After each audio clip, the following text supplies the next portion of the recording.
Hi, I'm Tracy Ferguson. Welcome to my channel. I've been waiting a really long time to say that. This has been on my business/life bucket list for a real long time, starting a YouTube channel. So, welcome here. I'm so glad you're here. I'm so glad we're here. This is exciting. Okay, so my name's Tracy Ferguson. If you don't know who I am, I'm a mom. I'm a lover, I'm a speaker, I'm a creator, a songwriter, but for the purpose of what you need to know here, I'm also a self-love and relationship coach, and that is going to be the center of our conversations. Over the years, I've learned that coaching is really part of what I'm destined and designed to do while here having this human experience. It's my job and my pleasure to walk alongside women as they journey toward deeper self-love in order to create more fulfilling and more authentic relationships. So, what the heck is self-love even anyway? It's a term that gets thrown around a lot here on the interwebs, particularly on social media.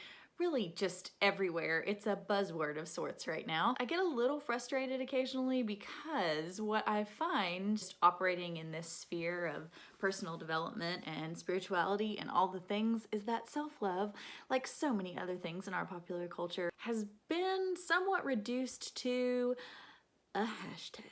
Hashtag self-love. Hashtag self-love Sunday. You might see one of your girlfriends or some famous influencer in a face mask or soaking in a bubble bath with just their toes peeking out in a very aesthetically pleasing view. Hashtag self-love. Now, don't get me wrong.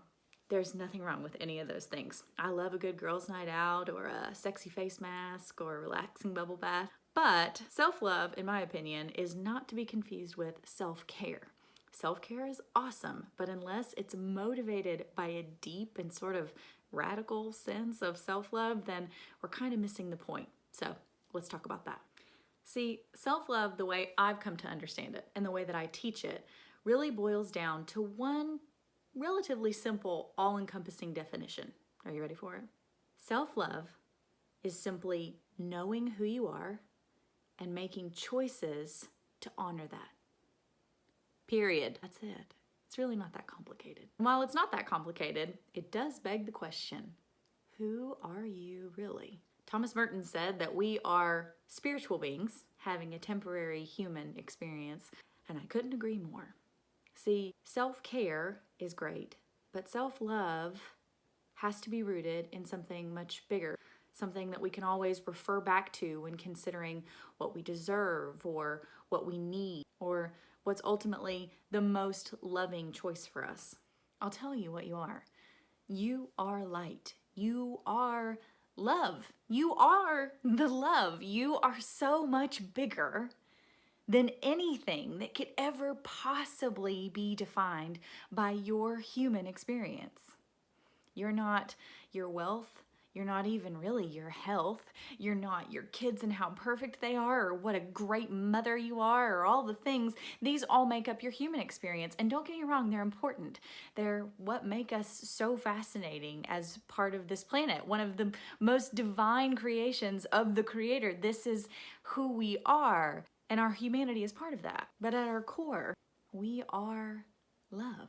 So if we always make choices that honor this knowledge, that we are in fact a spark of our Creator, then we really have somewhere to start with self-care.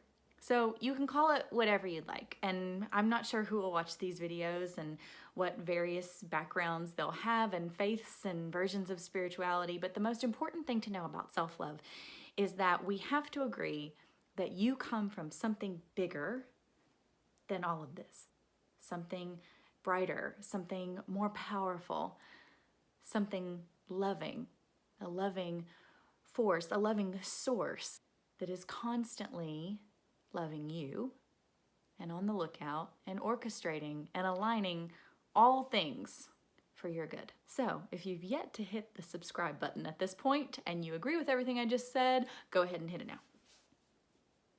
Oh, wait.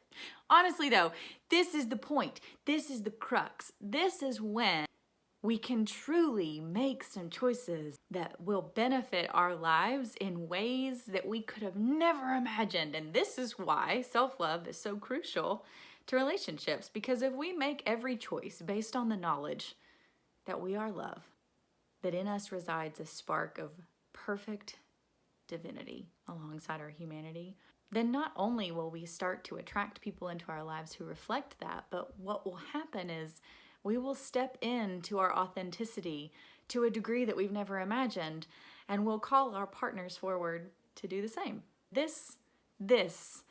This is what I want our conversations to be about. Now, it won't just be spiritual. I want them to be practical too, because navigating all this is hard, and navigating relationships with other humans who are trying to navigate this concept of self-love is also hard. So I have tons of ideas for this channel, and I can't wait to dive in, but I want to really know, what do you want to talk about? Leave me a comment down below and let me know how I can best serve you. Leave me a comment even if you don't have an idea for a topic or a video, because when you do, it really improves the algorithm of YouTube. So does your thumbs up. And don't forget to subscribe. This is going to be so much fun. I'm so excited. And I'll probably put bloopers on the end of this because I am ridiculous in my room by myself filming this. Anywho, it's been great. I hope you feel the same way, and I can't wait to dive into more of this with you. I'll see you in the next video. It's who we are.